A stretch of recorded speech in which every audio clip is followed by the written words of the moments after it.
लोकशाहीचा बुलंद आवाज, रिपब्लिकन वार्ता, महाराष्ट्र। हर्षी देवस्थान येथे बैलपोळा मोठ्या उत्साहात साजरा। सेवानिवृत्त अधिकारी माधवराव वैद्य, विद्या माधवराव वैद्य यांची विशेष उपस्थिती।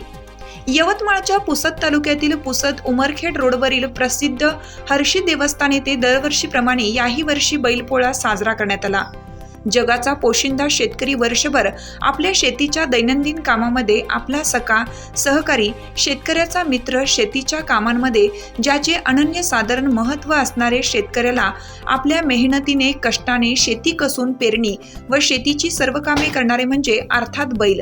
या बैलांचा आनंदाचा क्षण बैलपोळा कालच्या सणाच्या निमित्ताने बैलांना नाहून धुवून सजवून बेगड पत्ते लावून त्यावर झालर टाकून बैलांची मिरवणूक काढली जाते, त्यांना नैवेद्य भरवला जातो। असा हा सण बैलपोळा पुसद तालुक्यातील प्रसिद्ध असलेले हर्षी देवस्थान येथे मोठ्या उत्साहात साजरा करण्यात आला। या बैलपोळा सणाला विशेष उपस्थिती म्हणून आदिवासी समाजभूषण माजी सेवानिवृत्त अधिकारी माधवराव वैद्य, सौ विद्या माधवराव वैद्य यांनी सहकुटुंब शेतकऱ्यांसोबत बैलपोळा सण साजरा केला। पुसद तालुक्यातील प्रसिद्ध असलेले हर्षी देवस्थान या देवस्थानचा सर्वांगीण विकास व्हावा या दृष्टीने या परिसराची पाहणी करण्यात आली।